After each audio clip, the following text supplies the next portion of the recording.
എൻ്റെ ഡിവൈൻ എക്സ്പീരിയൻസസിൻ്റെ 5ാമത്തെ എപ്പിസോഡാണല്ലോ ഇത്. ഞാൻ എൻ്റെ ഹോസ്പിറ്റലിലായിരുന്നപ്പോൾ ഡോക്ടേഴ്സ് പറഞ്ഞത് ഒരു 3 മാസമെങ്കിലും അവിടെ അഡ്മിറ്റ് ആവണമെന്നാണ്. ആക്സിഡൻറ്റിൻ്റെ തീവ്രത അത്രയുണ്ടായിരുന്നു. പക്ഷേ ഞാൻ എൻ്റെ റൂമിലേക്ക് എന്നെ കൊണ്ടുവന്നതിന് ശേഷം അന്ന് രാത്രിയിൽ ഒരു സ്വപ്നം കാണാണ്. മാതാവ് ഉണ്ണിയേശുവിനെ പിടിച്ചുകൊണ്ട്, വേളാങ്കണ്ണി മാതാവിൻ്റെ ഡ്രസ്സ് നല്ല ഗോൾഡൻ യെല്ലോയാണ്, പക്ഷേ ഉണ്ണീശു ഇട്ടിരിക്കുന്ന ഡ്രസ്സ് ഗ്രേ കളറാണ്. ഞാൻ വിചാരിച്ചു എന്താണ് ഉണ്ണീശോ ഇങ്ങനെ ഗ്രേ കളർ ഇട്ടിരിക്കുന്നത്. പിന്നെ ഞാൻ ഓർത്തു എൻ്റെ ദുഃഖത്തിൽ ഉണ്ണീശോ പങ്കുചേരുന്നതിൻ്റെ ഭാഗമായിട്ടായിരിക്കാമെന്ന്. ഉണ്ണീശോ പതുക്കെ മാതാവിൻ്റെ കയ്യിൽ നിന്ന് ഇറങ്ങി വന്നു, എൻ്റെ കയ്യിൽ പിടിച്ചു.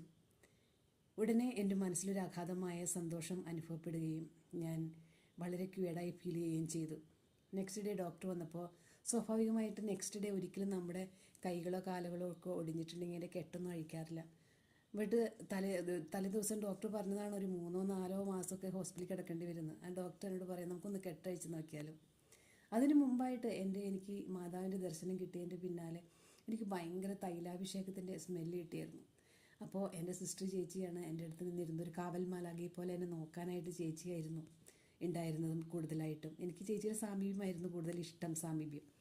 അപ്പോൾ അങ്ങനെ ചേച്ചി എൻ്റെ അടുത്തുണ്ടായിരുന്നു. ചേച്ചിയോട് ഞാൻ പറഞ്ഞു, ചേച്ചി ആരെങ്കിലും പ്രീസ്റ്റുകൾ ആരെങ്കിലും വന്ന് എൻ്റെ അടുത്ത് എനിക്ക് തൈലം അഭിഷേകം ചെയ്യുമോ, എൻ്റെ തലയിൽ പിടിക്കുകയോ പ്രാർത്ഥിക്കുകയോ എന്തെങ്കിലും ചെയ്തോ, ഭയങ്കര തൈലാഭിഷേകത്തിന് സ്മെല്ല് കിട്ടാണല്ലോ എന്നൊക്കെ പറഞ്ഞ് നിൽക്കുമ്പോഴാണ് മോർണിംഗിൽ ഡോക്ടേഴ്സും നേഴ്സൊക്കെ പാരെ എന്നെ വിസിറ്റ് ചെയ്യുന്നത്.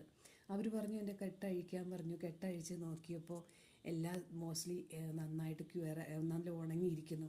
അവർ പറഞ്ഞു ഓ വാവു, അപ്പം ഇത്ര പെട്ടെന്ന് സുഖമായില്ലോ, ഇനിയിപ്പോൾ എന്തിനാ ഞാൻ കിടക്കണേ, ഇനി പോവാലോ എന്നൊക്കെ പറഞ്ഞിട്ട് കഷ്ടിച്ച് 2 ആഴ്ചയ്ക്ക് ശേഷം എന്നെ ഡിസ്ചാർജ് ചെയ്തു. അതൊരു വലിയ വണ്ടറായിരുന്നു.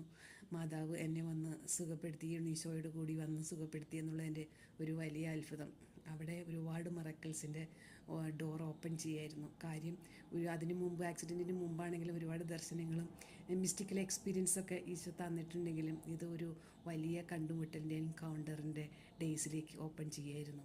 ഇനി ബാക്കി അടുത്ത എപ്പിസോഡിൽ. ആമീൻ. ഹല്ലേലൂയ. ആവേ മരിയ. God bless you all viewers. Thank U.